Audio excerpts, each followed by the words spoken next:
Olá, seja bem-vindo de volta às nossas aulas aqui da Escola Charles Spurgeon online. Eu sou o professor Felipe Prestes, estamos aqui para mais uma das nossas aulas aqui do nosso artigo, né, do nosso grego intermediário. E na última aula a gente falou aqui sobre o texto aqui de Hebreus 10, 23. Então, basicamente o que a gente precisa chamar a atenção aqui é o fato de que na verdade, a gente concluiu aqui, né, falando sobre... A gente concluiu aqui falando sobre o fiel é quem fez a promessa, né? Pois quem fez a promessa é fiel. No caso, esse verbo aqui, ó, ser, ele não está traduzido. Você esperaria que seria o verbo estien, o verbo ser. Mas nesse caso ele não vai aparecer no grego. Então, da onde vem, professor, essa questão, então, se não é daí? Então, a gente precisa achar o lugar de onde ele saiu, né? Por que ele está aí? E a resposta para isso é exatamente o fato de que nós temos aí o nosso artigo, certo? Do lado, se você prestar atenção aqui, nós temos um artigo. Vamos fazer uma anatomia aí, né? Pistós é o nosso artigo, tá? Pistós. Aliás, perdão.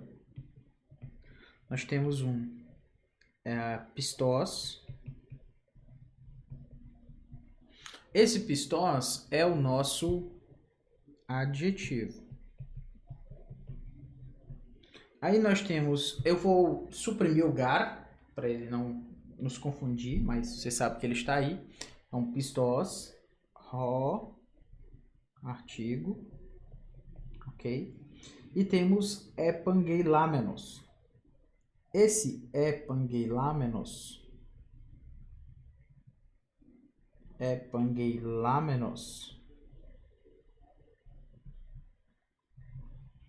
ele é... O epangeilamenos, ele é aquele que promete, né? Nesse caso, ele é um particípio, mas é um particípio com uma característica de substantivo, certo? Então, ele é um particípio substantival, tá? Beleza. O ponto é que ele é um substantivo, lembra dessa palavra. Quando nós temos um artigo que está do lado de um adjetivo ou de um substantivo, enfim, um particípio substantival, melhor entendê-lo aqui como adjetival, vai ficar mais fácil para a gente, tá? Então, se nós temos um artigo do lado de uma palavra que tem uma função de adjetivo, nós temos... Aí a gente precisa se ligar. Pronto, tem um artigo e tem um adjetivo, algo que está funcionando como adjetivo. Tá. É uma construção adjetival, só que as construções adjetivais, elas têm as características de ser ou predicativa ou atributiva. Quando ela é atributiva, ela simplesmente atribui uma característica ao substantivo. Então, é o carro belo. Mas quando eu digo o carro é belo, o carro é bonito, eu estou predicando algo sobre o substantivo carro, que é o fato de que ele é belo. Então, isso é o caso de uma posição predicativa. Ok, quando a gente tem a posição atributiva e a posição predicativa no grego, elas se dão a partir do fato de que nós temos um artigo do lado do adjetivo, mas não temos um artigo do lado do substantivo, certo? Na verdade, nós não temos um artigo do lado do adjetivo, mas temos um artigo do lado do substantivo. Essa é a posição predicativa.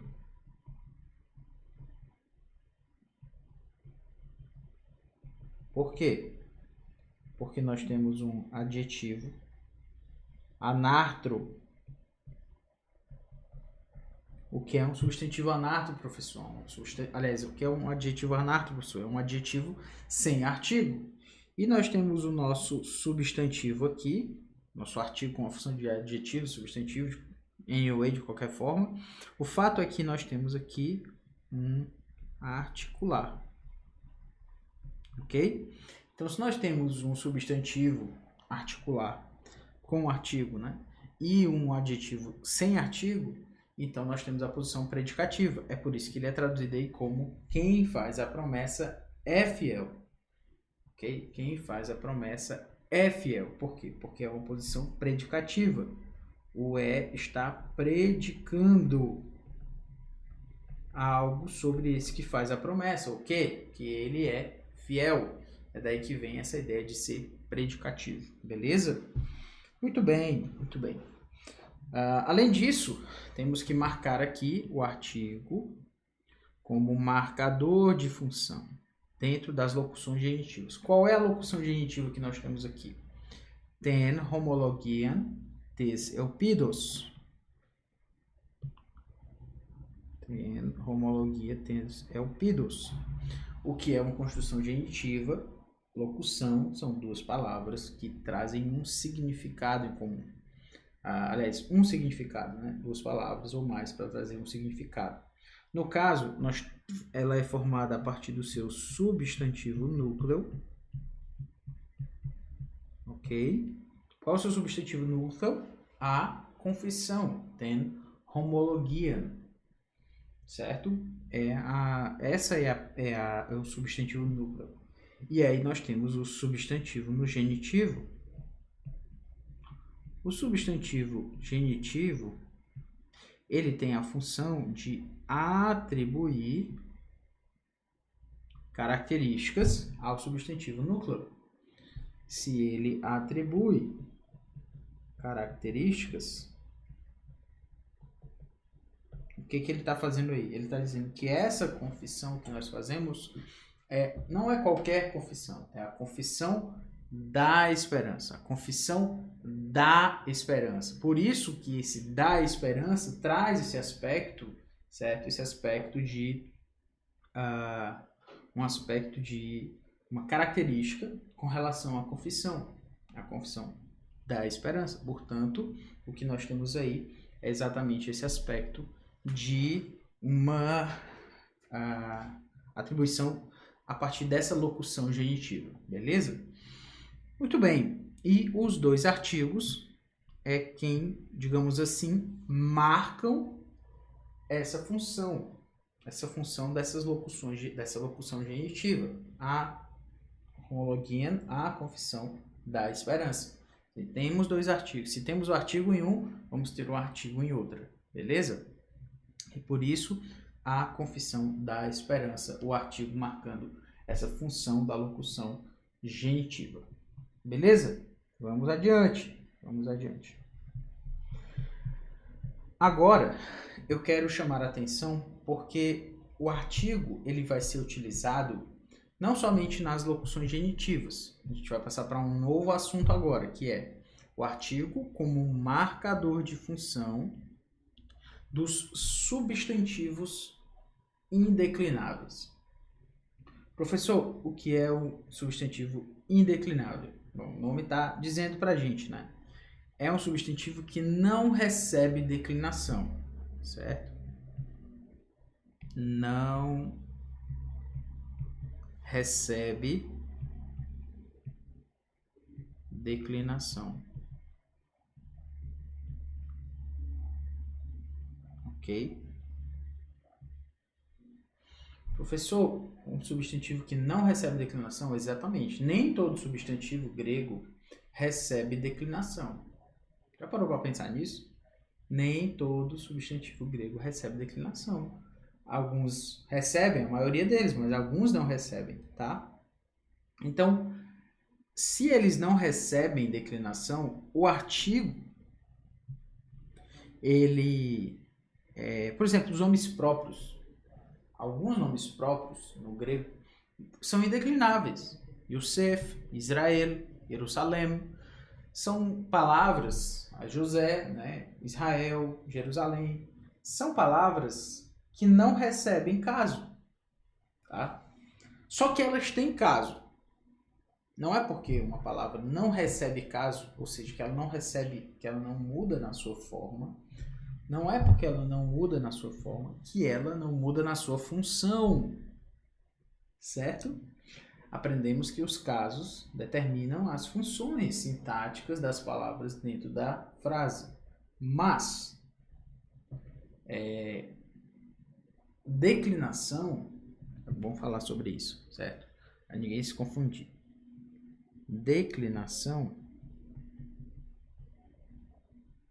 A declinação diz respeito à forma. E o caso diz respeito à função. Ok?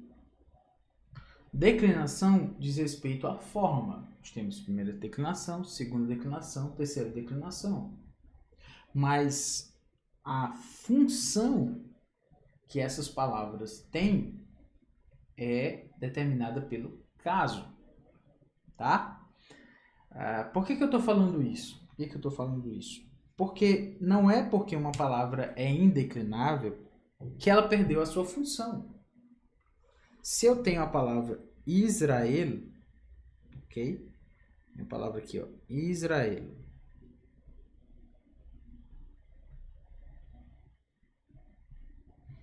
Gente, a palavra Israel é a palavra para Israel. A palavra Israel, ela não tem declinação, certo? Ela significa Israel. Mas ela não tem declinação. Ela vai ser a mesma quando ela for, caso, nominativo, genitivo, dativo. Ela não tem declinação. Então, ela não recebe declinação. Então, vamos mudá-la de lugar aqui, ó. Ela não tem declinação, certo? Mas ela tem caso. Não é porque ela não tem a sua forma diferenciada que ela vai deixar de ter uma função diferenciada. Ok? Uma coisa é diferente da outra. Muitas vezes, a maioria das vezes, os substantivos, dependendo da sua declinação, ele vai trazer uma função diferente. Mas isso é na maioria das vezes. Algumas vezes isso não vai funcionar. Então, é por isso que a gente precisa considerar esse fato. Então nós precisamos lembrar que os adjetivos, aliás, que as palavras indeclináveis, elas são exceção. Mas, na maioria das vezes, os substantivos mudam sua forma e mudam sua função a partir da sua forma. Mas, como eu falei, não é porque ele deixa de perder a sua forma diferente, como eu falei no caso das palavras indeclináveis, que elas perdem sua função diferente dependendo do seu lugar na frase. Então, ou seja, elas continuam com caso, só que elas não têm declinação, certo? Espero que tenha ficado claro para você, porque no caso Israel aqui, ó, no acusativo, no caso aqui, o que a gente quer falar com isso, né? No genitivo, basicamente é isso que significa, tá? Então, vou puxar aqui, não, deixa eu colocar aqui, Israel. Nós aprendemos que no caso Israel, o caso nominativo de Israel, qual é? Israel. E o genitivo de Israel? Israel. Israel. E assim sucessivamente. Ou seja, o caso vai mudar, mas a forma não vai mudar. Isso vai acontecer sempre, professor? Não, só nas palavras indeclináveis, que não são todas. Tá, beleza. Se, vou até marcar aqui, ó. Aqui você já entendeu, né? Que os indeclináveis não recebem declinação. Então, não preciso repetir isso aqui. Dativo de Israel. Israel. Acusativo de Israel. Israel. Ora, só que se eles são iguais, nominativo, genitivo, dativo e acusativo e vocativo também, como é que eu vou saber qual é a função dele na frase? porque ele continua tendo caso. Não é que ele não tem caso. Tá aqui o caso. Acabei de colocar aqui exatamente para isso ficar claro. Tem nominativo, genitivo, dativo e acusativo. Como é que eu vou saber qual é a diferença do genitivo para o dativo, por exemplo, para o nominativo, se não tem uma forma diferente? Quem é que vai ser o nosso ajudante? Se eu estou falando, por exemplo, como nós temos aqui, ó, Hotheos,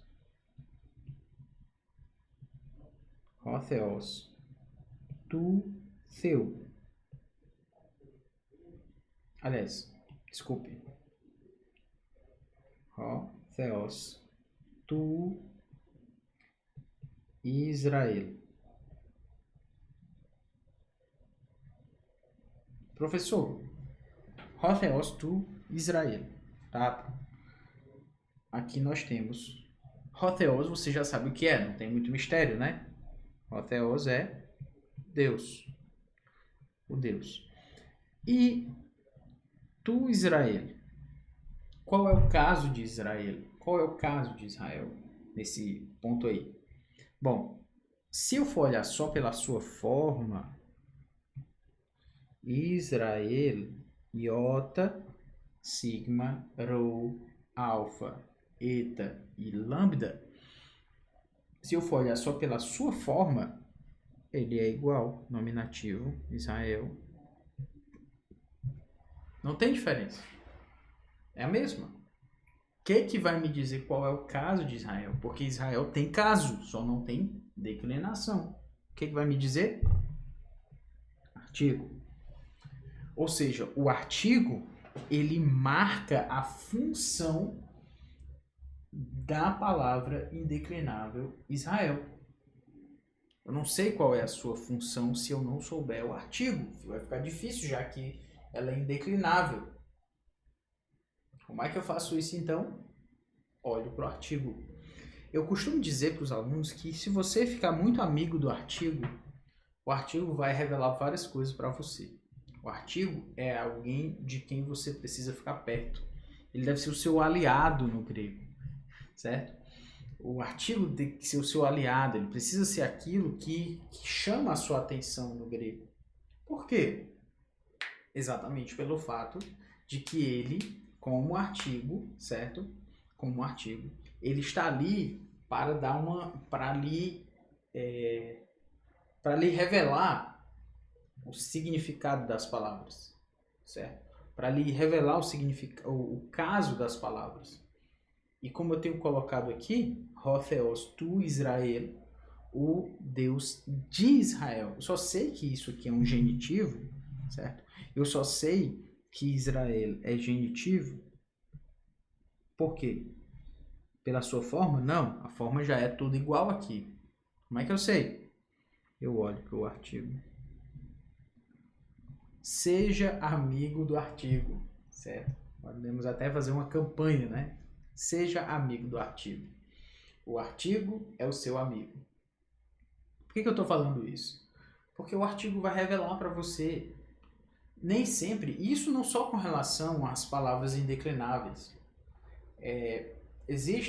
Isso serve para o aluno em qualquer área, qualquer fase do seu conhecimento do grego. O aluno que está no início do aprendizado do grego, ele muitas vezes se confunde ali nas declinações, né?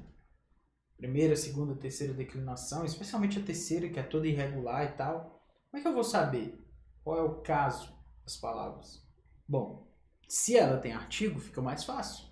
Porque se eu memorizei os artigos, ele vai me revelar os casos das palavras.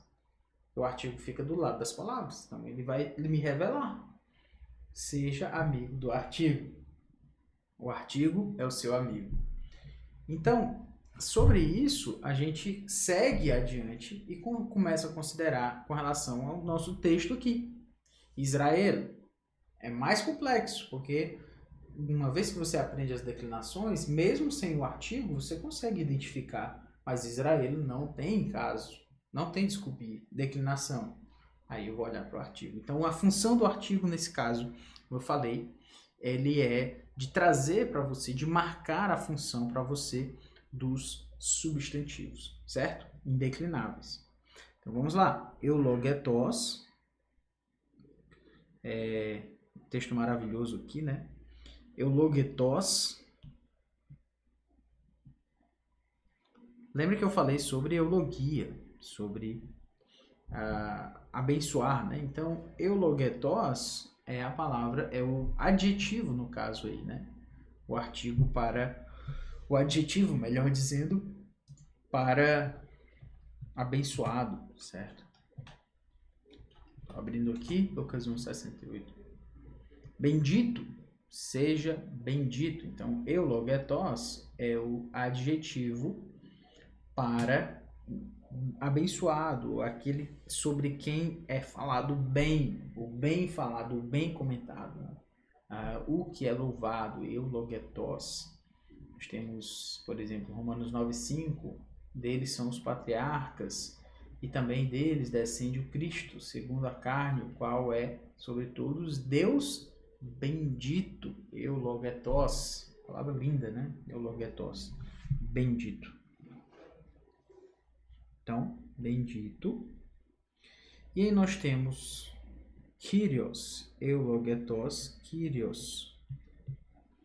Eulogetos, Kyrios, exatamente, bendito o Senhor. Ele foi colocado como bendito seja o Senhor, mas a ideia é a mesma, né? Bendito o Senhor, eulogetos, Kyrios, bendito o Senhor. E aí nós temos Hotheos. Hotheos fica simples, né? O Deus, certo? Exatamente essa ideia. Então, bendito seja o Senhor, Kyrios, Theos, Deus. E aí nós temos tu, Israel. Bendito seja o Deus de Israel. Hoti, porque, lembra da nossa palavrinha, né? Duas palavrinhas gregas importantíssimas, Hoti e Rina. Por quê e para quê, certo? Então, Hoti, por quê? Por quê? Aí nós temos epeskepsato. Por quê? Epeskepsato. Visitou, certo? Porque ele visitou.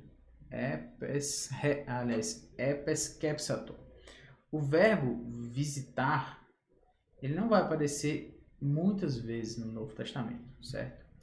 Deixa eu me colocá-lo aqui. São só 11 vezes, pelo que eu pude notar aqui, certo? Então, a ideia basicamente é, né, que ele visitou, a ideia de visitar, de vir tomar conta de alguém, por exemplo, certo? Por exemplo,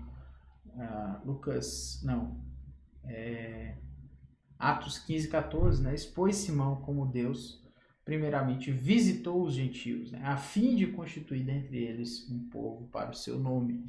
Então a ideia aí é do verbo episkeptomai, que é exatamente esse que a gente tem analisado aqui, beleza?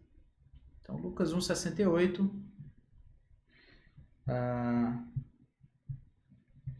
ele visitou, certo? Cai e... O que eu acho interessante aqui é porque nós temos o verbo epoiesen litrosin, certo? Epoiesen litrosin. Por quê? Porque nós temos duas palavras gregas. Lembra que eu falei que às vezes a gente tem duas palavras, uma palavra grega para 4 em português. A gente já viu isso, né? Aqui a gente tem duas palavras gregas para uma em português. Duas palavras e redimiu. Uma palavra. Duas palavras no grego para uma palavra no português. Por quê? Porque epoiesen litrosin, literalmente fez redenção, certo? Fez redenção. Essa literalmente seria a sua tradução, certo? Ele fez redenção. Ele efetuou redenção, tá? No caso, ele foi traduzido aí na atualizada como redimiu seu povo, que está tudo bem, né? Mas só para que a gente fique com isso claro aí, que nós temos essa questão, né, da transcodificação como se isso fosse possível, né? Algo absolutamente literal. Não existe isso. Existe uma adaptação das palavras para que se entre melhor dentro de um registro diferente. Esse é o processo de tradução, beleza? Ficamos por aqui. Deus nos abençoe e até a próxima aula. Valeu!